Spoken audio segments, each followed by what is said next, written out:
Bagaimana kabarnya hari ini anak-anak? Alhamdulillah, luar biasa. Oke, sebelum kita mulai pembelajaran hari ini, kita berdoa terlebih dahulu ya. Berdoa mulai.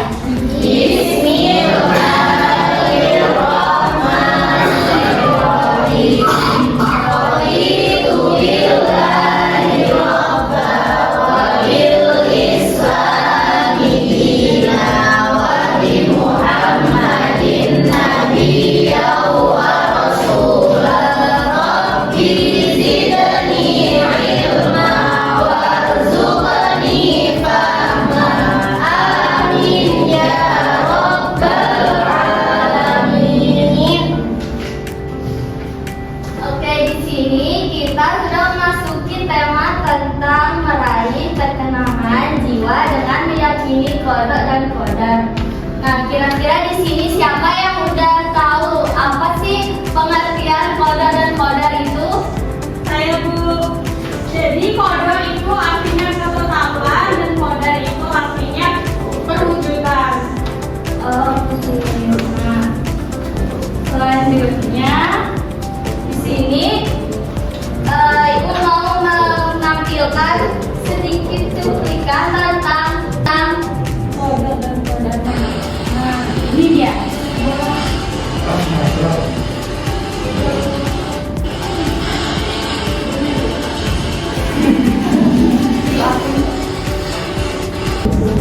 Nah, oke.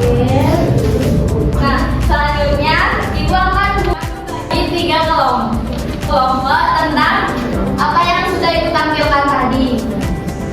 Sudah Ibu bagikan mengenai berencana yang telah ditampilkan dan dibagi menjadi 3 kelompok. Kalau sudah, silakan boleh maju.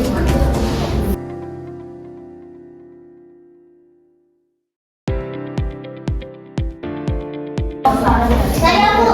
Ya, silakan maju. Oke.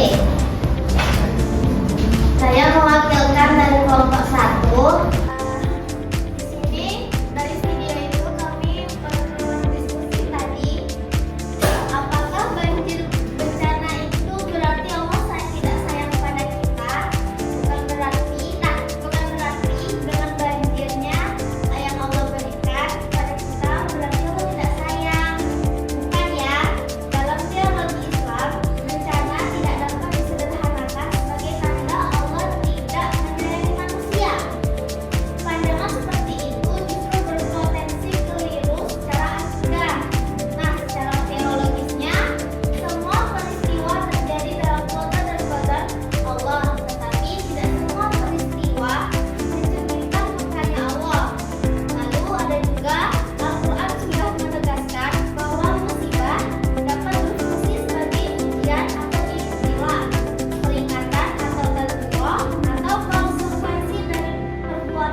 Dan banjir tidak menunjukkan absennya kasih sayang Allah, melainkan memuji bagaimana manusia memahami, merespon, dan memperbaiki relasinya dengan Tuhan dan alam. Seperti itu dari kelompok kami. Oke, terima kasih.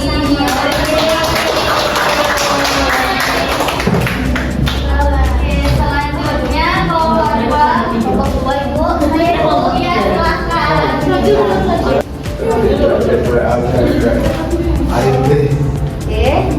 Assalamualaikum warahmatullahi wabarakatuh.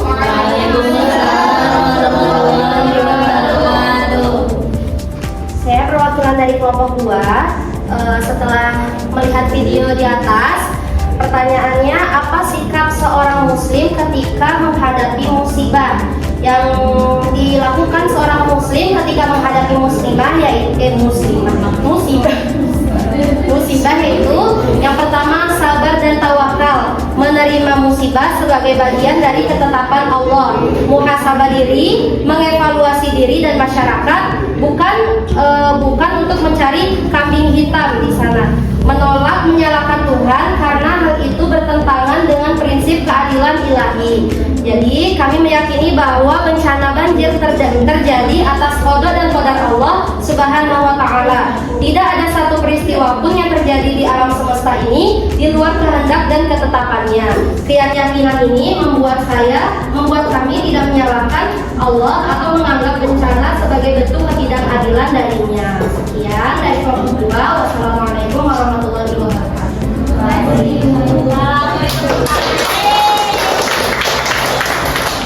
Selanjutnya kelompok 3, silakan maju. Ya, silakan.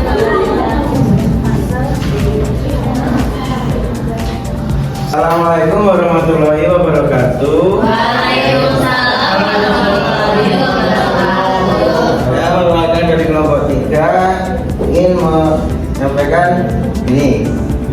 Mengapa banjir bisa terjadi di Aceh? Itu ada 3 faktor.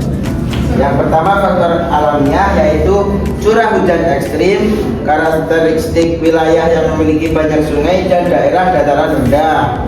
Faktor antropogenik atau manusia, deforestasi dan alih fungsi lahan, kerusakan daerah aliran sungai, sistem drainasi dan tata kota yang tidak berkelanjutan, lemahnya penegakan kebijakan lingkungan. Dan yang ketiga yaitu perspektif teologi Islam. Banjir terjadi dalam qadar Allah, tetapi dipicu dan diperanai oleh pilihan manusia. Islam mengajarkan bahwa manusia adalah khalifah fil ardh yang wajib menjaga keseimbangan alam. Sekian, terima kasih. Assalamualaikum warahmatullahi wabarakatuh.